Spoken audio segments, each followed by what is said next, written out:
భవిష్యత్తుకి బాటలు వేసే చదువుల గుడి. ఉన్నట్టుండి అక్కడికి దెయ్యాలు వచ్చి చేరాయి. రాత్రిపూట ఒకటే అరుపులు, కేకలు, అంతే. హాస్టల్ మొత్తం ఒక్కసారిగా ఖాళీ అయిపోయింది. ఇంతకీ అక్కడ ఏం జరిగింది? ఆ దెయ్యం స్టోరీ వెనుకున్న అసలు నిజమేంటి? TV5 ground report. ఇక పరిజ్ఞానం రోజు రోజుకి కొత్త పుంతలు తొక్కుతున్న ఈ రోజుల్లో జనాలకి ఇంకా దయ్యాల భయం వెంటాడుతూనే ఉంది. కర్నూలు జిల్లాలో ఓ హాస్టల్ ఖాళీ అయ్యింది. దయ్యాలు ఉన్నాయంటూ దాదాపు 75 మంది విద్యార్థులు ఇళ్లకు వెళ్ళిపోయారు. అసలు ఎందుకు ఈ పరిస్థితి వచ్చింది? నిజంగా దయ్యాలు ఉన్నాయా? ఇదంతా ఒట్టి పుకార్లేనా? ఒకసారి గ్రౌండ్ రిపోర్ట్లో పూర్తి వివరాలు తెలుసుకున్నాం.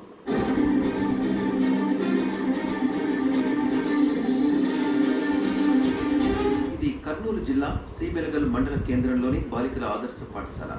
ఇది మొన్నటి. ఇప్పుడు ఈ స్కూల్ పేరు జిల్లా వ్యాప్తంగా కాదు, తెలుగు రాష్ట్రాల్లో మారుమోగిపోతుంది. ఎందుకో తెలుసా? ఇక్కడ చదువుకోవడానికి విద్యార్థులతో పాటు దెయ్యాలు కూడా వస్తున్నాయట. అందుకే ఇప్పుడు ఈ బడి పేరు చెప్తేనే అంతా హడలిపోతున్నారు. ఈ హాస్టల్లో 75 మంది దాకా విద్యార్థినులు వసతి పొందుతున్నారు. అయితే ఎప్పుడైతే ఈ దయ్యాల పుకార్లు వచ్చాయో అప్పటి నుంచి కూడా హాస్టల్లో ఉన్నటువంటి వసతి పొందుతున్నటువంటి పిల్లలంతా కూడా ఇళ్ళకి వెళ్ళిపోవడం జరిగింది. వెంబడి తల్లిదండ్రులకు సమాచారం అందించారు. తల్లిదండ్రులు వచ్చి తమ పిల్లలు ఇళ్ళకి తీసుకెళ్లారు. ఫలితంగా ఆ పిల్లలు ఉండే హాస్టల్ గదులకంతా కూడా తాళాలు వేసి మొత్తం హాస్టల్ అంతా కూడా ఖాళీ కావడం జరిగింది. 4 రోజుల క్రితం అర్ధరాత్రి హాస్టల్లోని పిల్లలంతా భయంతో గజగజ వణికిపోయారు. హాస్టల్ గదిలోంచి బయటకు రాలేరు, అలాగని నిద్రపోలేరు. ఎందుకంటే రకరకాల అరుపులు, పిల్లలు ఏడుస్తున్న సౌండ్లు వణికించాయి. ఓ హర్రర్ సినిమా కనిపించింది వాళ్ళకి.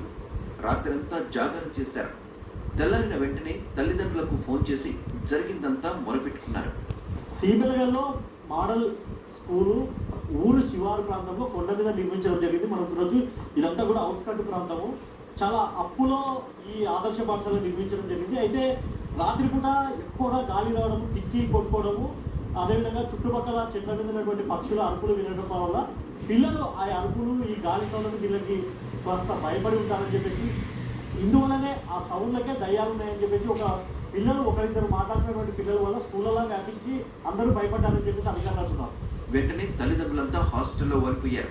Principal Pavan Kishore hostel warden వరలక్ష్మితో గొడవకు దిగారు. దయ్యాలు తిరుగుతుంటే మీరేం చేస్తున్నారని నిలదీశారు. పిల్లలు 2 రోజులుగా భయపడుతుంటే మాకెందుకు సమాచారం ఇవ్వలేదని వాదనకు దిగారు. పిల్లలను ఇంటికి తీసుకెళ్లిపోయారు. ఒక్కసారిగా హాస్టల్ ఖాళీ అయిపోయింది.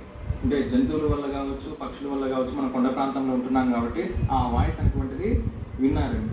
ఆ వాయిస్ని బేస్ చేసుకొని వాళ్ళు పిల్లలు వేసినటువంటి సౌండ్స్ వినపడుతున్నాయి, డిఫరెంట్ శబ్దాలు అనేటువంటివి వినపడుతున్నాయి అనేసి భయపడి ఆ దాన్ని అంతా స్ప్రెడ్ చేయడం వల్ల ఆ పిల్లలు అనేటువంటి వాళ్ళు ఇళ్ళకి వెళ్తామనేటువంటి అడగండి.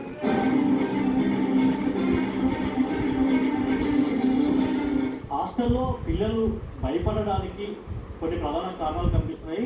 హాస్టల్ పిల్లలు వసతి పొందుతున్నటువంటి గదిని కనుక మనం పరిశీలిస్తే చూడొచ్చు. ఇదంతా కూడా పిల్లలు ఇక్కడ హాస్టల్లో వసతి పొందినటువంటి పరిస్థితి. ప్రధానంగా ఇదంతా కూడా హాస్టల్ చుట్టుపక్కలంతా కూడా ఓపెన్ ఏరియా, కొండ ప్రాంతం ఉండి ఫుల్ గాలి.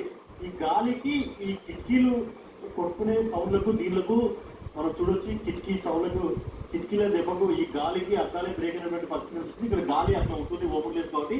దీంతో పాటు చుట్టుపక్కల చెట్లు ఎక్కువగా ఉన్నాయి. పిచ్చుకల సౌండ్లకి దీంతో పాటు హోమ్ సిక్ ఫీల్ అయినటువంటి ఒకరిద్దరు పిల్లలు భయంతో దయ్యాలు అని తీసుకొచ్చినటువంటి రూమర్ల కారణంగా ఒకరి నుంచి ఒకరికి దావానంలో వ్యాప్తి మొత్తం పిల్లలు 75 మంది పిల్లలు కూడా వాళ్ళ తల్లిదండ్రులకు ఫోన్ చేసి ఇంటికి వెళ్ళినటువంటి పరిస్థితి మనకి ఇక్కడ స్పష్టంగా కనిపిస్తుంది. కొత్తగా చేరిన ఓ 9వ తరగతి విద్యార్థిని హాస్టల్లో ఉండలేకపోయింది. ఇంటికి వెళ్లేందుకు ఆమె దయ్యం స్టోరీ క్రియేట్ చేసిందంటున్నారు అధికారులు. ఈ నెల 12న తొలి ఏకాదశి, 13న సెకండ్ సాటర్డే, ఆ తర్వాత ఆదివారం వరుసగా 3 రోజులు సెలవులు వచ్చాయి. కానీ పిల్లల్ని ఇంటికి పంపించలేదు. దీంతో దెయ్యాల స్టోరీ క్రియేట్ చేస్తే తల్లిదండ్రులే వచ్చి ఇంటికి తీసుకెళ్తారని ఒకరిద్దరు గడుగ్గాయలు ఈ ప్లాన్ చేశారు.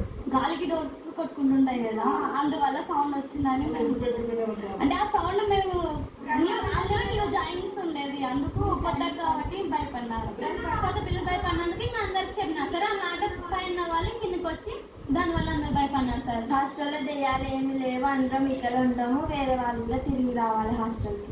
ఈ ఆదర్శ పాఠశాల ఊరి శివార్లో ఉంటుంది. పైగా కొండ ప్రాంతం. రాత్రిపూట గాలి కాస్త ఎక్కువగా వీస్తుంది. పిచ్చుకలు, కుక్కల అరుపులు వినిపిస్తుంటాయి. దెయ్యం స్టోరీ క్రియేట్ చేయడంతో రోజు వీచే గాలే వారికి దెయ్యమైంది. పిచ్చుకలు, కుక్కల అరుపులే ఇంత శబ్దాలుగా వినిపించాయి. అది అసలు కదా.